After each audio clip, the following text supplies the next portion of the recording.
Okay, good afternoon. My name is Sergeant Carly Hose. I'm the PIO with the Washington County Sheriff's Office. Before we get started, just a couple of housekeeping items. We are on live stream within this room. The sound system will pick up any noises and whatnot, so if we can try to keep the noise in the gallery to a minimum, that's much appreciated. I am now going to bring up Sheriff Brian Albert. Thanks for being here today. Just a prepared statement we'll read, and then I'll take a few questions. The Washington County community can breathe a little easier this afternoon. Murder suspect Pedro Argote was located deceased. This morning, Maryland State Police, along with other resources, were conducting an expanded systematic searches and in a heavily wooded area between Clear Spring Road and Bottom Road, approximately 1 mile northwest from where the suspect's vehicle was located. Argote was found deceased. His remains will be transported to the Office of the Medical Examiner in Baltimore for autopsy. Until the autopsy is complete, we will not be able to answer questions surrounding his cause or time of death. I'd like to thank my personnel for their tireless work and dedication during this investigation. Most of us have not slept a good night's sleep since last Thursday. The Sheriff's Office would also like to extend our gratitude to the following agencies and partners with their help during this investigation. There is no way we could have conducted this without their assistance.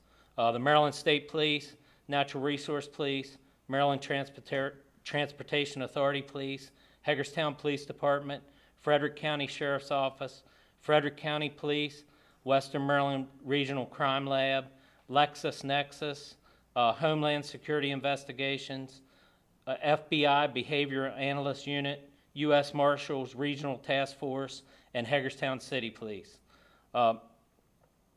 Thank you to the Washington County community for your support through this tough time for the last week, and we continue to keep the family of Judge Wilkinson in our thoughts during this most difficult time. I'll take a few questions. Yes, sir.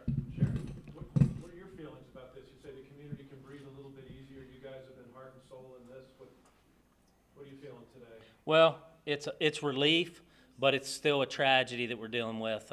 Most of us up here, we just came from Judge Wilkinson's viewing, met with the family. They were very appreciative. You know, it brings a little bit of closure to them, but it's still a tragedy. They lost a husband, a father, and a brother. So, kind of a somber moment for us. Had that area been previously searched and did you find a weapon with them? We can't comment on the investigation right now. And we hastily searched that area, but we were just going over it systematically today.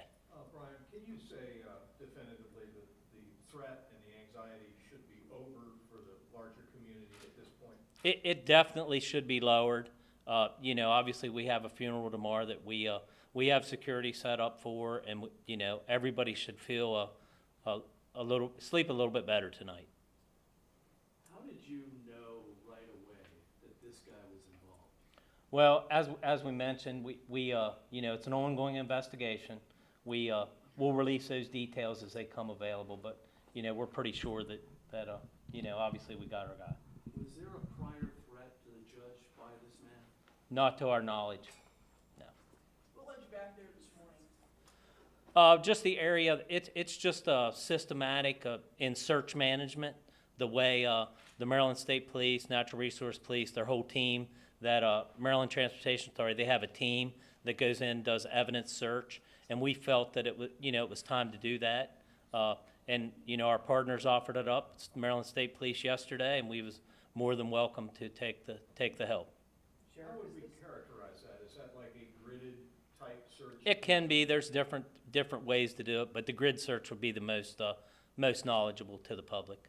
Hey, Sheriff, with this threat now being neutralized in a sense, what is the protocol for protecting other judges, and other cases that may be going on, not knowing what any, defendant or person that's in court could do as Mr. Yeah, I'm sure we've taken precautions here in Washington County. Other counties I know have changed some protocol that they're doing.